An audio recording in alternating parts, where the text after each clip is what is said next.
자, 한동안 제가 쉬고 있었는데 미국 적응을 위한 기독교 문화 특강, 제가 지난 시간에 6탄까지 했었죠.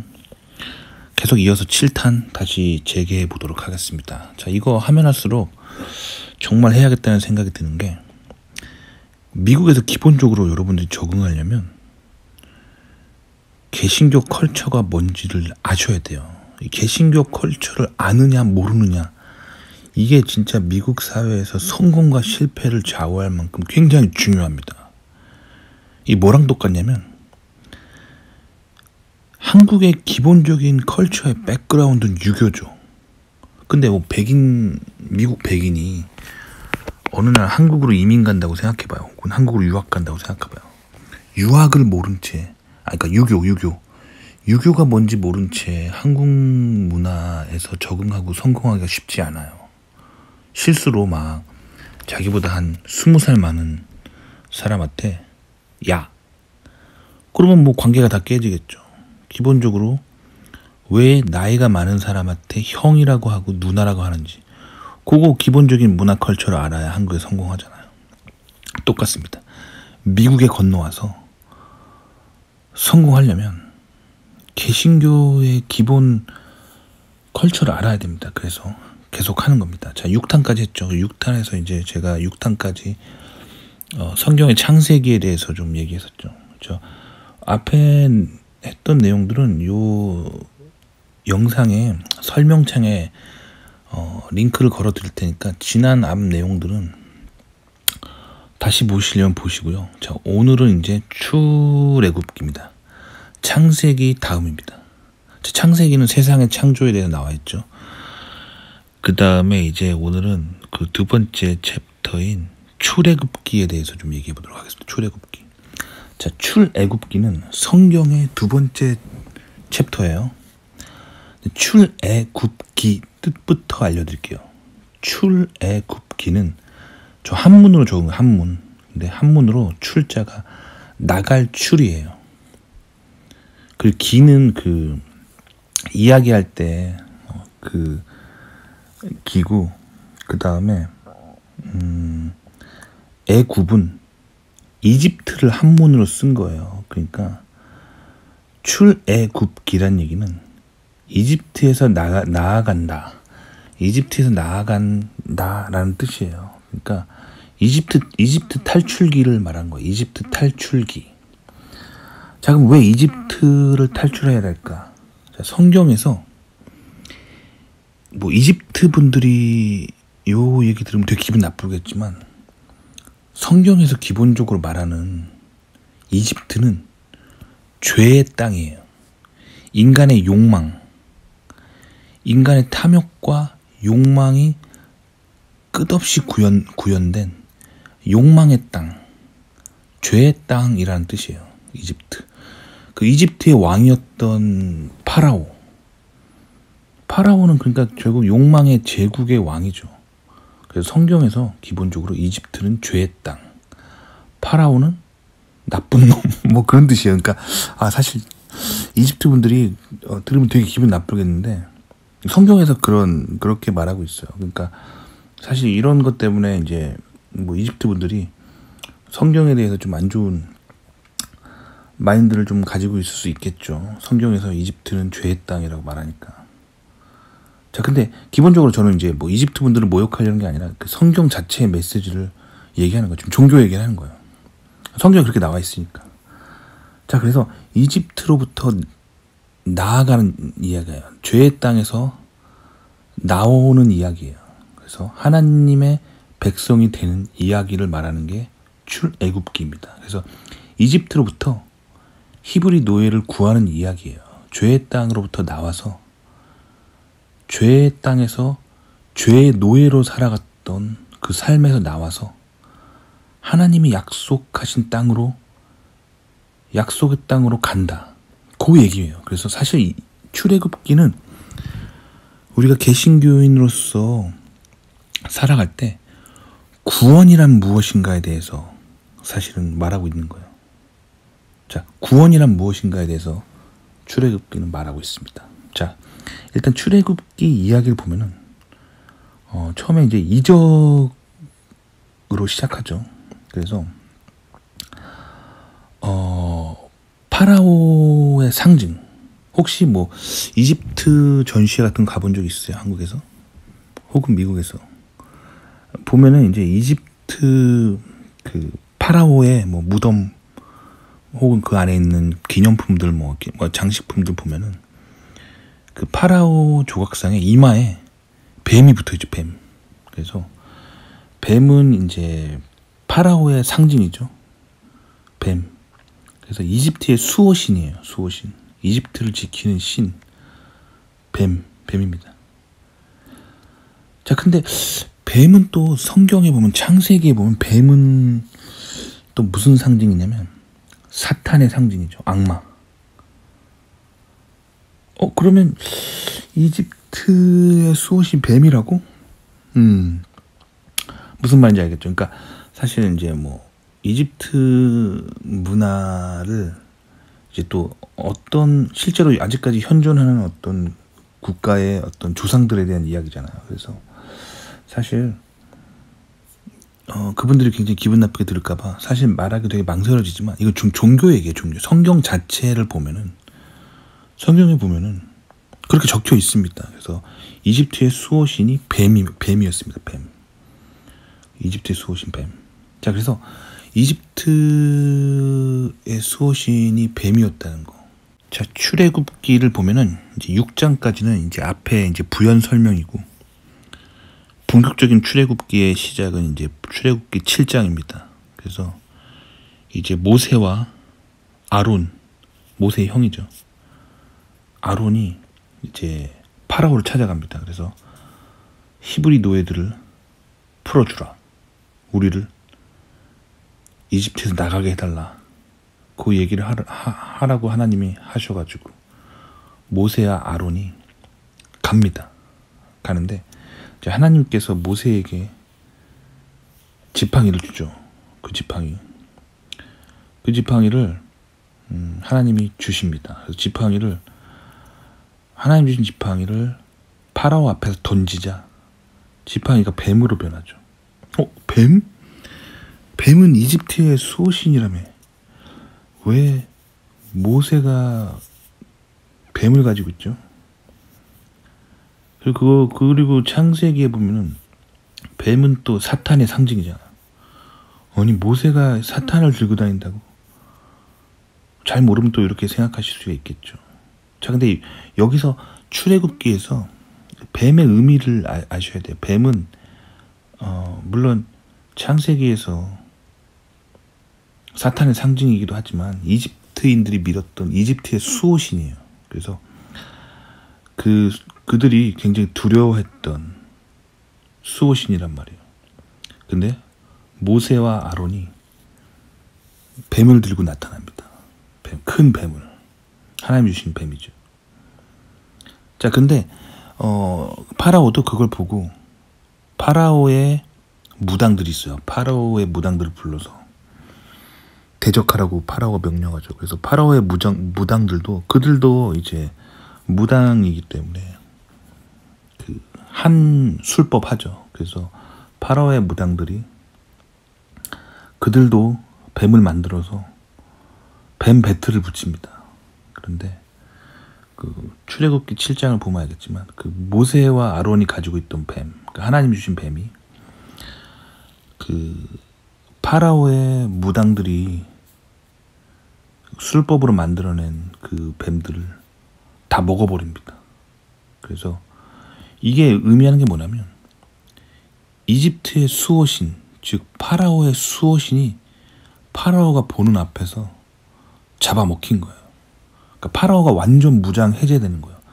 당시에 이제 이집트가 믿었던 이집트의 수호신이 모세가 가지고 온 뱀한테 잡아먹힌 거예요. 그 사건입니다. 자, 그럼 여기서 우리가 또 이런 생각을 할 수 있어요. 아니, 뱀은 창세기에 분명히 사탄의 상징인데 왜 모세는 사탄의 상징을 들고 와서 또 이집트의 파라오가 가지고 뱀을 잡아먹게 하냐? 또 이런 생각 하실 수 있잖아요. 근데 상징적인 거죠. 상징적. 그러니까 이집트의 수호신이 뱀이었다는 거는 그들이 이제 믿었던 신이 어두운 그 세상 권세라는 거죠. 그걸 상징하는 거예요. 자, 그러면 모세가 가져왔던 뱀은 뭐냐? 그러니까 이집트 사람들이 수호신이라고 믿었고 세상 권세라고 믿었던 그것보다 더 무서운 뱀을 하나님을 믿는 자에게 하나님 주신다는 거예요. 제 얘기를 좀 해볼게요. 저는 실리콘밸리 살고 있죠. 실리콘밸리는 세계 정상의 컴퓨터 전문가들이 모인 곳이에요. 다들 슈퍼컴퓨터 박사들이고 세계 정상의 전문가들이에요. 그리고 실리콘밸리 분위기는 일단 하나님 안 믿는 사람이 되게 많아요. 왜냐면 과학을 믿는 사람이죠. 과학을 믿는 사람들. 그런 사람들이죠. 이 땅이 그래서 사실 영적으로 굉장히 어둡습니다. 그리고 여러분들도 나중에 이제 컴퓨터를 아주 깊이 해보면 알겠지만 인공지능은 사실 굉장히 악한 속성이 있어요. 인공지능이 사탄은 아니죠. 인공지능은 그냥 컴퓨터 칩의 조합이죠. 하지만 인공지능이 전 세계 네트워크와 연결되고 전 세계의 어마어마한 데이터들과 결합돼서 하나의 엄청난 시스템을 만드는 순간 인간을 뛰어넘는 신적인 속성이 생겨요. 인간의 능력이 1이라면 슈퍼컴퓨터 인공지능은 인간의 뭐 몇백만 배 대단한 능력이 생겨버리죠. 그래서 슈퍼컴퓨터 인공지능을 다루다 보면 인간이 타락하게 됩니다. 그걸 가지고 있는 사람이 마치 자기가 신이 된 것 같은 오만함과 교만함을 갖게 돼요. 그래서 인공지능이 사탄은 아니지만 인공지능에겐 인간을 뛰어넘는 신적인 속성이 생기게 됩니다. 그래서 인공지능이 사탄은 아니지만 사탄적인 속성이 생기게 돼요. 인간은 결국에 인공지능의 그 어마어마한 힘을 그걸 경배하게 될 거예요. 그거를 신이라고 생각하고 따르게 될 거예요. 인간은. 왜냐면 인간보다 엄청 우월하고 인간이 원하는 걸 다 주거든요. 그러니까 인공지능이 사탄은 아니지만 사탄적인 속성이 있습니다. 자, 그러면 사탄적인 속성이 있으면 하나님 믿는 사람들은 인공지능 하면 안 되겠네요. 그렇지 않습니다. 기술은 가치 중립적인 거예요. 누가 쓰느냐가 중요한 거예요. 총이랑 비슷한 겁니다. 총 자체는 가치 중립적인 그냥 금속 기계 장치일 뿐이에요. 하지만 선한 사람의 손에 들어가고 군인이나 경찰 손에 들어가서 그걸로 인해서 우리를 편안하게 지켜줄 수 있는 평화의 도구로도 사용되지만 범죄자 손에 들어가면 악하게 사용될 수 있는 거잖아요. 마찬가지입니다. 컴퓨터도 슈퍼컴퓨터 인공지능도 그런 거예요. 그래서 악하고 교만한 자의 손에 들어가면 세상을 악으로 치닫게 할 매우 무서운 무기가 인공지능 슈퍼컴퓨터죠.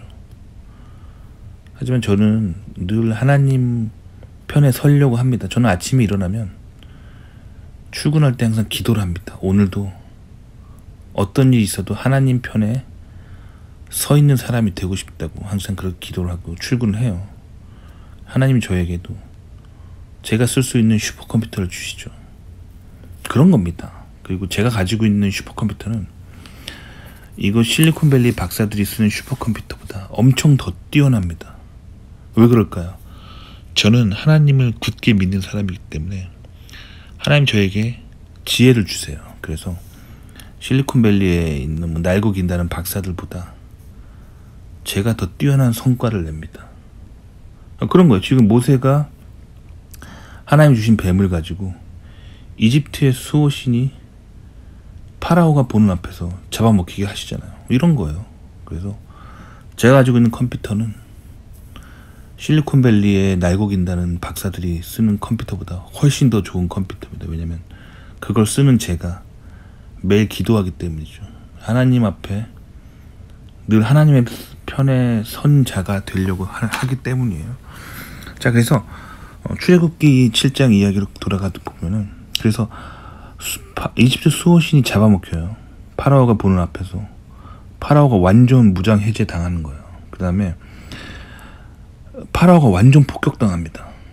그 내용이에요. 그 출애굽기 7장부터 뒤 내용은 파라오가 아주 무참하게 하나님 앞에 폭격당하는 얘기예요. 완전 무장 해제 당하고. 그래서 출애굽기에 보면은 이제 하나님이 이집트에 재앙을 내리잖아요. 그 재앙을 하나하나 보면은 결국 뭐냐면 이집트가 섬겼던 것들이에요, 모두. 자, 그래서 이집트가 받았던 심판에 대해서 한번 정리를 해보죠. 참고로 이집트 분들, 구독자분 중에서 한국말 하는 이집트 분 계시는 거 아니겠죠? 기분 나쁘게 듣지 마십시오. 지금 종교 얘기하는 겁니다. 지금 현존하는 국가로서의 그 이집트 얘기하는 거 아니에요. 고대 이집트, 성경에 나오는 그 이야기를 종교적으로 얘기하고 있는 겁니다. 출애굽기에 나오는 10가지 재앙 한번 리뷰를 해봅시다. 자, 첫 번째로 하나님이 이집트에 내렸던 첫 번째 심판은 나일강이 피로 바뀌어버렸죠. 이집트 사람들은 당시에 나일강 자체를 섬겼어요. 생명의 원천이라고 믿었기 때문에 나일강 자체를 신으로 섬겼어요. 그들이 믿었던 나일강을 피로 바꾸시는 거죠. 그래서 나일강 자체를 심판하신 거예요.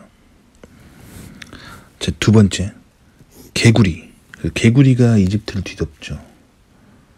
그래서 개구리 심판의 의미는 당시 이집트 사람들이 믿었던 신, 개구리 신이 있어요.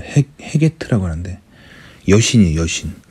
그래서 풍요와 다산의 상징이에요. 즉 이집트가 믿었던 개구리 신을 심판한 거예요. 두 번째.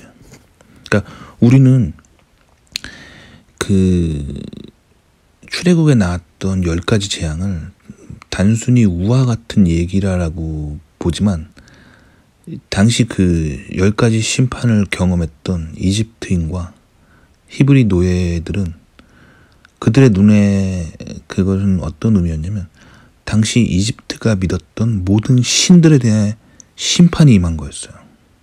그래서 이 신들, 이집트가 믿었던 모든 신들은 가짜고 하나님 야훼가 진짜 신이다라는 걸 증명하는 그런 사건이었던 거죠. 자, 세 번째, 이는 이제 이 심판이 있죠. 벼룩. 이게 이제 벼룩이 들끓게 되죠. 이게 이제 그 당시 이집트 사람들이 믿었던 땅의 신 게브에 대한 심판이었어요. 그 다음에 네 번째, 이집트 전체가 파리로 들끓게 되죠. 파리는 당시 이집트 사람들이 믿었던 케프라라고 하는 그 하루 일정을 관리해 준다라고 믿었던 신, 케프라 신에 대한 심판이었어요. 자, 그 다음에 다섯 번째로 가축이 돌림병으로 다 죽게 되죠. 여기서 죽은 가축들은 이제 소죠, 소. 그래서 소는 이제 당시에 이제 이집트 사람들이 믿었던 신이에요, 신. 아피스라고 하는 그 소신을 믿었었는데, 하여튼 소숭배는 하여튼 성경에 종종 등장하죠. 소숭배는 이제 소 자체를 숭배하는 거는 이제 하나님보다 풍요를 더 이제 숭배하는 사상이죠. 돈 숭배 뭐 그런 거예요. 그래서 소 숭배는 항상 이제 좀 성경에 보면은 안 좋게 나오죠. 사탄 숭배의 하나의 장르로 자주 등장하는 게 이제 소 숭배예요. 그래서 현대 뭐 종교 중에서도 소를 숭배하는 종교들이 있거든요. 그거 다 이제 결국 까보면 이제 사탄 숭배랑 다 연결돼 있어요. 그래서 하나님보다 풍요 자체를 섬기는 거, 그런 거죠. 그래서 그거에 대한 심판이었어요. 가축 돌림병이. 그 다음에 6번 악성 종기. 그러니까 악성 종기가 모든 사람에게 나서 병을 앓게 되죠. 이거는 이제 이모테프라고 하는 신에 대한 심판이었어요. 그러니까 이집트가 믿었던 신인데, 그러니까 의학의 신이요. 그러니까 의학과 과학기술에 대한 심판이었던 거죠. 그 다음에 이제 우박, 7번째 우박이 전 이집트에 내려서 농사를 다 망치죠. 이건 농업의 신인 이시스에 대한 심판이었던 거죠. 8번 메뚜기도 마찬가지로 그 메뚜기 떼가 나타나서 농작물 다 먹어치우죠. 농사 자체를 섬겼던 이집트에 대한 심판이었어요. 그 다음에 9번째 중요하죠. 흑암이 임합니다. 그러니까 온 세상이 깜깜해져 버리죠. 이집트가 섬겼던 최고의 신인 태양에 대한 심판이었어요. 태양신에 대한 심판. 그 다음에 10번째로 파라오의 아들이 죽죠. 그래서 파라오 자체가 신격화되어 있었거든요. 그 파라오의 장자, 맏아들. 그 맏아들을 심판함으로써 그 신격화되었던 파라오 자체를 심판하셨죠. 그래서 출애굽기에 나오는 10가지 재앙이 우리는 그냥 우화적으로 보지만 당시 이집트인들의 관점으로 봤을 때는 이집트가 믿었던 모든 신들에 대한 심판이었으니까 이집트 파라오가 완전 폭격당하는 거예요. 그 심판이 하나하나 임하면서 이집트가 굳게 신이라고 믿었던 것들이 하나하나 심판당하는 내용이에요. 그게 출애굽 이야기입니다. 자, 그래서 이걸 통해서 우리는 또 구원이 뭔지 깨달아야 돼요. 그러니까 하나님 믿기 전엔 우리도 많은 우상들을 섬기고 있었어요. 뭐 예를 들면 저 같은 경우는 공부하던 사람이니까 학벌을 믿었고, 돈을 믿었고, 내가 다녔던 대기업 직장을 믿었고, 사람을 믿었고, 사회 시스템을 믿었고, 하나님보다 제가 믿었던 것들이 더 많지만 개신교인으로서 하나님을 믿고 구원받은 백성으로서 살아간다는 거의 의미는 뭐냐면 하나님보다 더 중요하다고 여겼던 것들을 하나하나 그게 의미가 없었다는 걸 깨달아가는 거죠. 그게 이제 구원의 과정이에요. 그래서 구원의 과정, 구원이란 무엇인가? 하나님 백성 된 자들이 버려야 될 건 무엇인가? 그거를 보여주는 과정이 출애굽기의 내용입니다. 그래서 당시 이집트인들이 믿었던 신들에 대한 심판이죠. 그것들이 다 가짜라는 걸 보여주는 거. 오직 하나님만이 진짜 신이라는 걸 보여주는 거. 그게 출애굽기의 이야기예요. 그래서 개인적으로 저도 하나님을 깊이 믿기 전에 제가 믿었던 것들, 뭐 학벌, 돈, 뭐 대기업 명함 타이틀, 그런 것들이 하나님을 믿고 살면서 다 의미 없다는 걸, 가짜 신들이었다는 걸 저도 깨달으면서 신앙인으로서 계속 살아가게 되는 것 같아요. 그게 구원이 무엇인가에 대해서 구원의 과정들을 설명하는 거죠. 출애굽기가 그래서 저는 읽으면서 구원이란 무엇인가를 말하고 있다라고 생각했습니다. 근데 여기서 특별히 10번째 심판을 좀 주목해 볼 필요가 있어요. 10번째 심판을 보면은 파라오의 아들, 파라오의 맏아들을 하나님이 심판하셔서 죽이시죠. 하나님 너무 잔인한 거 아니야? 라고 생각하실 수 있겠지만 하나님이 사랑도 있으시지만 공의도 있으세요. 공의로운 분이시라는 걸 또 알 수 있어요. 왜냐면 이전에 무슨 사건이 있었냐면 파라오가 먼저 히브리 노예들의 아들들을 다 죽여버리죠. 자신의 권력을 유지하기 위해서. 그 출애굽기 초반 보면 나와 있어요. 1장 보시면. 그래서 그런 히브리 노예들의 아들을 자신의 권력을 유지하기 위해서 다 죽여버리잖아요. 파라오가. 그 홀로코스트를 겪었잖아요. 그 홀로코스트에 대한 보복이죠. 그러니까 하나님의 백성 건드리면 죽는다.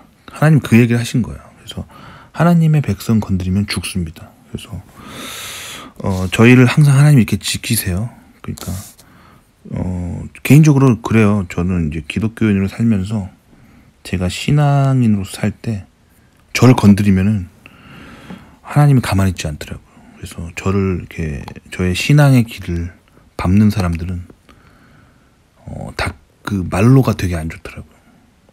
말로가.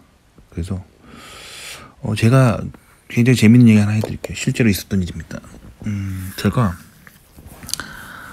대학교 마치고 한국에서 첫 직장을 다녔었거든요. 근데 그때는 신앙이 굉장히 약한 사람이었어요. 지금처럼 이렇게 신앙이 깊지 않았습니다. 믿은 지 얼마 안 됐을 때였는데. 그때 이제 제가 한국 사회가 너무 술로 인해서 망가져가고 있다는 생각이 들었어요. 그래서 기독교 신앙을 제가 굳게 갖게 되면서 한국 사회에서 직장 생활하면서 술을 마시면 안 되겠다는 생각을 했었어요. 당시에. 그래서 기독교인으로서 이 세상을 좀 술로 인해 망가져가는 그 세상을 좀 정화한다는 의미로 직장 생활하면서 나는 회식하면 술을 마시지 말아야지 라는 생각을 했었습니다. 그래서 술을 안 마셨어요. 근데 제가 술 안 마시는 거를 되게 이렇게 삐딱하게 보는 임원이 있었어요. 임원. 그래가지고 그 사람이 뭐 연구소장인가 그랬었는데 제가 술 안 마신다고 하니까 시비를 거는 거예요. 그때 저는 신입사원이었고 그때 그 사람은 임원이었어요. 전무인가 그래서 전무. 전무란 인간이 회식 자리에서 신입사원 술 안 마신다고 시비를 거는 거예요. 쪼잔하게.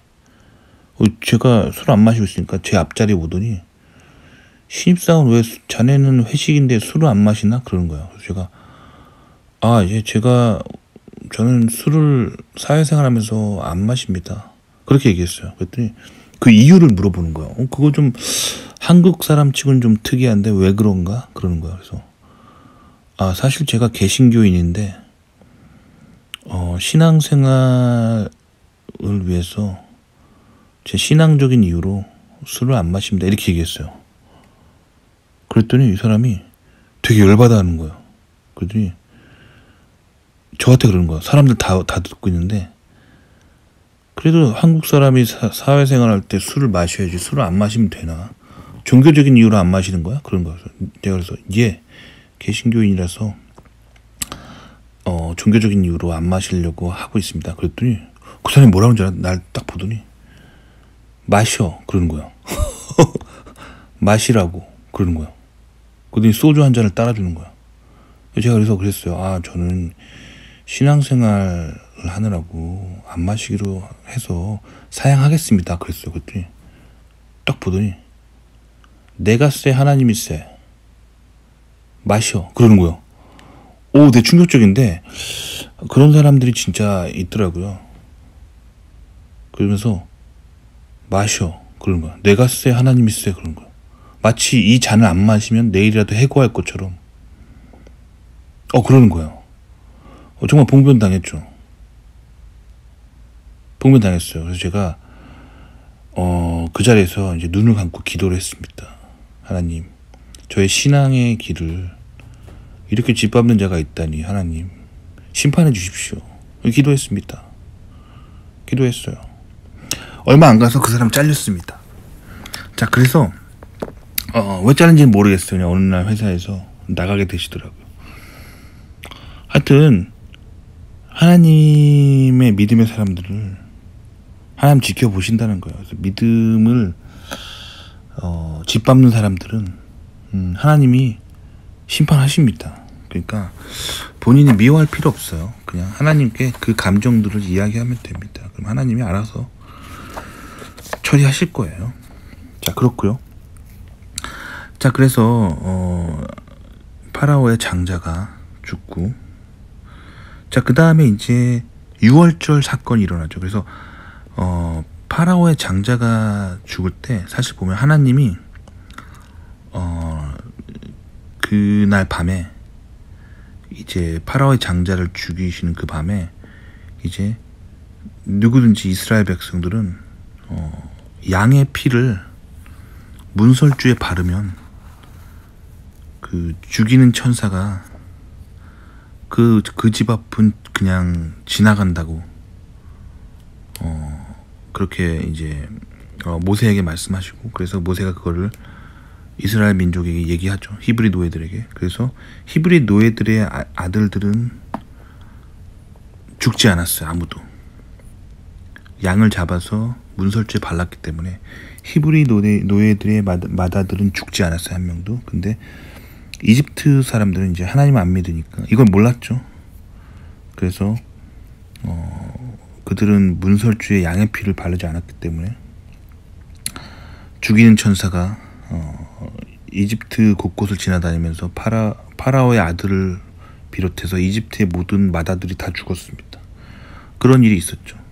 자, 그럼 여기서 양의 피가 의미하는 건 뭐냐면 예수 그리스도예요. 성경에서 이렇게 단어가 상징하는 것들 있죠. 뭐 예를 들면 뱀은 사탄이고 양은 예수님을 뜻합니다. 그러니까 양의 피를 문에 발랐다는 거의 의미는 그 예수 그리스도의 죽으심, 예수 그리스도의 피 흘리심을 상징적으로, 이제 상징적이라기보다는 예언적으로 구약 출애굽기에도 예표가 되어 있는 거죠. 그래서 그 예수 그리스도를 뜻하는 거예요. 그래서 예수의 피를 믿는 자, 예수 그리스도의 죽으심을 믿는 자에게는 심판이 비켜나간다는 거죠. 그 얘기를 한 거예요. 그래서 사람들이 신약과 구약은 너무 다른 얘기가 아니야? 라고 하지만 그렇지 않아요. 같은 얘기예요. 신약과 구약 모두 같은 얘기입니다. 하지만 얘기하는 방식이 좀 다른 거죠.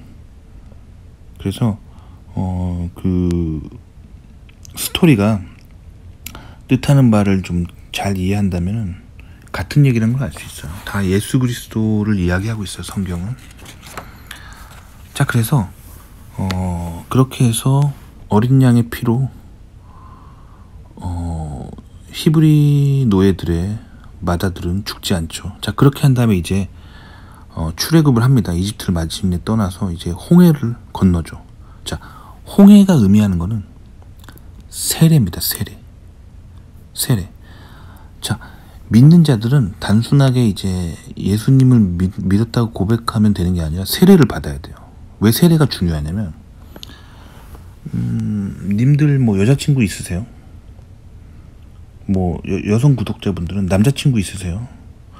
둘이 아무리 좋아한다고 해도 부부가 아니에요.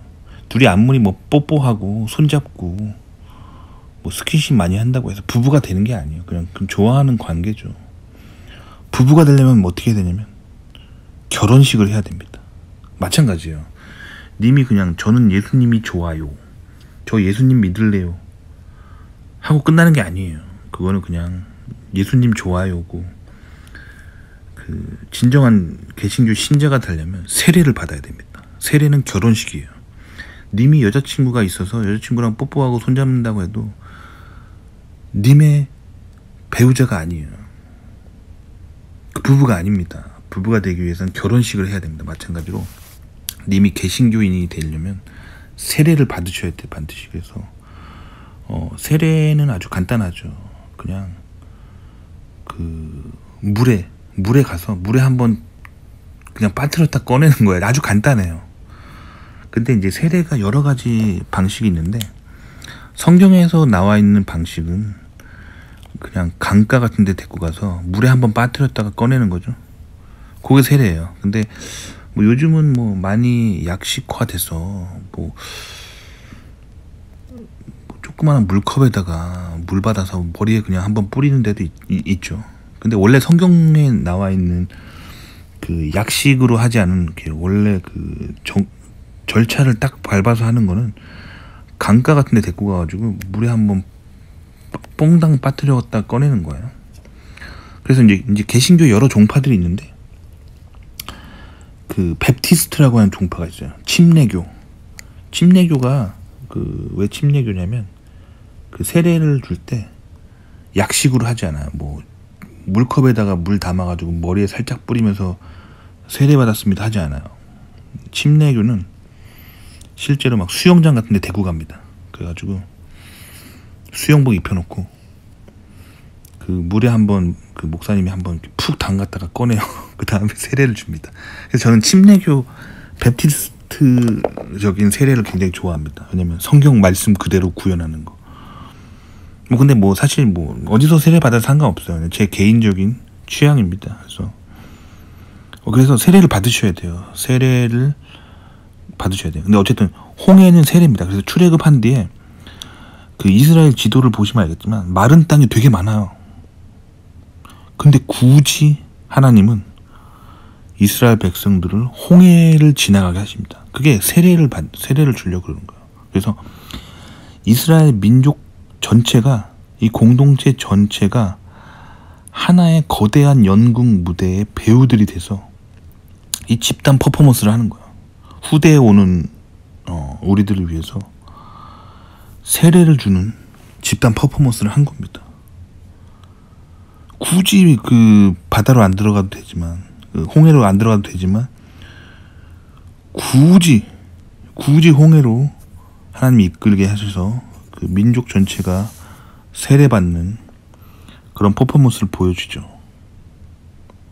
그래서 세례가 의미하는 건 뭐냐면 물에 한번 들어갔다 나오게 하잖아요. 그 의미하는 게 뭐냐면 옛 자아는 죽고 하나님의 백성으로 다시 태어난다는 의미예요. 그래서 출애굽의 의미가 구원이 무엇인가, 그거에 대해서 아주 잘 설명하고 있어요. 그래서 하나님 믿기 전에는 죄의 땅인 이집트에 살았지만 하나님을 믿고 난 후에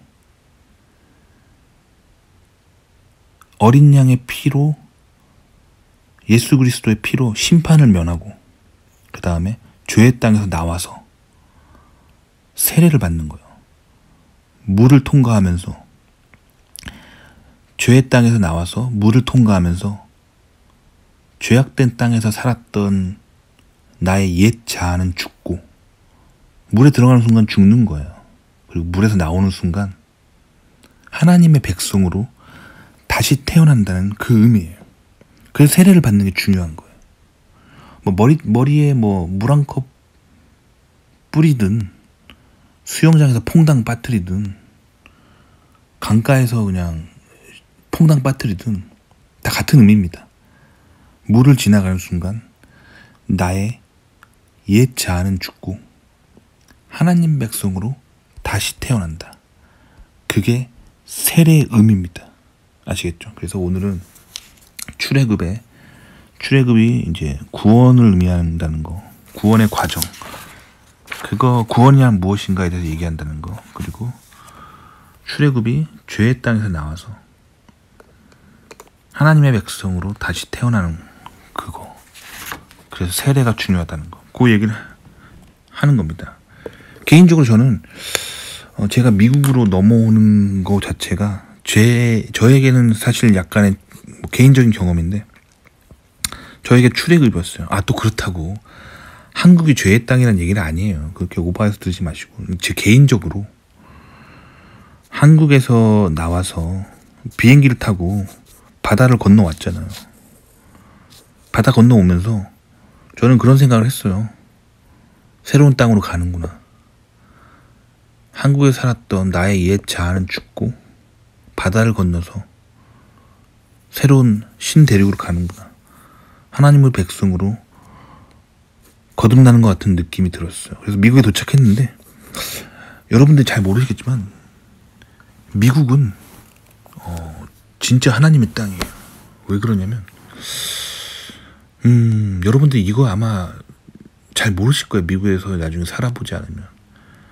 그러니까 한국 미디어는 이제 항상 좀 미국에 대해서 반미적으로 보도하기 때문에 미국에 맨날 안 좋은 것만 막 보여주잖아. 미국의 뭐 총기 사건만 막 들춰가지고 열심히 한국 언론이 보도하고, 뭐 미국에서 뭐 인종차별 났다는 사건만 열심히 들춰가지고 보도하고, 뭐 미국에서 막 미국의 막 자본가들이 막 탐욕스럽게 막 뭐 하는 것만 막 보도하고, 막 미국이 막 달러 가지고 막 그 괴롭히는 것만 막 보도하고, 그러니까 여러분들 미국에 대해서 되게 안 좋은 생각 되게 많이 하실 거예요. 근데 그건 어디까지나 그 부정적인 뷰를 가진 사람이 계속 부정적인 것만 보여주는 거고, 실제로 제가 미국에 살아보면 미국 사회 시스템 자체가 굉장히 개신교적이에요. 뭐 미국의 선거 방식, 사회 시스템 방식, 뭐 미국의 의회 구성 방식, 미국의 민주주의를 구현하는 방식, 미국의 그런 헌법에서부터 미국의 법률들 보면은 성경 그 자체예요. 그 개신교의 이상향이, 전 세계에서 이 개신교의 이상향이 가장 잘 구현된 국가가 미국이에요. 그래서 어떻게 보면 개신교인들의 유토피아예요. 성경에서 말하는 성경적인 세상이 굉장히 잘 구현된 게 미국이에요. 그래서 저는 미국 살면서 깜짝 놀랍니다. 심지어 미국은 국기에 대한 맹세를 하나님한테 해요. 인터넷에서 미국의 국기에 대한 맹세 한번 검색해 보세요. 여러분들 한국에서 절대 볼 수 없는 자료예요. 그런 거는. 왜냐면 한국 언론이 그런 거 절대 보도하지 않죠. 미국의 국기에 대한 맹세. 미국은 국기에 대한 맹세를 하나님한테 합니다. 그래서 하나님 앞에서 한 국가를 이룬다라고 맹세합니다. 그러니까 미국은 그 국가 건립 자체가 기독교, 특히 개신교죠. 청교도, 개신교적인 유토피아를 구현하려고 하는 게 그 미국 건국 세력의 목표였어요. 그래서 미국의 뭐 사회 시스템 자체가 굉장히 성경적이에요. 근데 성경을 보시면 알겠지만, 특히 창세기 보시면 하나님이 인간을 지으실 때 자유의지를 줍니다. 그래서 그 아담과 이브가 자유의지를 가지고 스스로 선택할 수 있도록 해주셨어요. 그래서 좋은 거를 선택할 자유의지도 있고, 심지어 죄를 지을 자유의지까지도 주셨어요. 그래서 우리는 선택할 수가 있어요. 선을 선택할 수도 있고 악을 선택할 수도 있어요. 그래서 미국이 그 개신교의 이상향으로 세워진 국가지만 창세기에서 인간을 지을 때 자유의지를 하나님께서 주신 것처럼 자유의지를 존중하는 거예요. 그래서 미국이 굉장히 그 성경적인 게, 성경적인 가치관이 굉장히 잘 구현되어 있는 나라이면서 동시에 악한 것을 선택할 수도 있을 만큼 자유도가 되게 높아요. 그래서 미국에 보면은 미국에서 선하게 사는 사람도 많지만 악하게 사는 사람도 있어요. 미국이 그만큼 민주주의가 잘 구현되어 있어서 악을 선택할 자유까지도 터치하지 않는 부분이 있어요. 그래서 보면은 미국에 나오는 뭐 벌어진 일 중에서 악한 것들도 있어요. 이런 거 보면 뭐 한국 언론이 그런 것만 열심히 캐가지고 보도하잖아요. 근데 그만큼 이제 미국이 자유의지를 존중하는 그런 문화가 있다는 거예요. 그래서 악을 선택할 자유도 줍니다. 그래서 뭐 심각한 범죄가 아니라면 악을 선택할 자유의지도 있어요. 그래서 선과 악이 공존하는 그런 컬처 속에서 공존하는 부분이 있고, 사실 그런 부분이 되게 성경적이에요. 미국의 문화 자체가 자유의지에 대해서도 존중이 되고, 그러면서도 기독교, 특히 개신교의 이상향이 굉장히 잘 구현된 국가 형태입니다. 그래서 오시면은 미국을 경험하면 경험할수록 와, 진짜 이 나라는 정말 개신교적이다, 그걸 님들이 느낄 거예요. 근데 미국엔 현재 국교로 개신교를 국교로 정해놓고 있진 않잖아요. 그래서 종교의 자유가 있어요. 하지만 기본적으로 건국 세력인 필그림들이 기독교의 이상향을 이 사회에 굉장히 잘 구현해 놨습니다. 그래서 여러분들 미국에 사시면은 진짜 이 나라 진짜 개신교적이다 느낄 거예요. 특히 개신교 분들은 미국에서 사시면은 여기 진짜 믿는 자들이 살아야 될 땅이구나, 그렇게 느낄 거예요.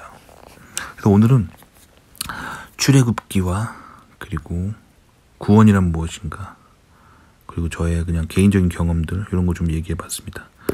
도움이 되셨기 바랍니다.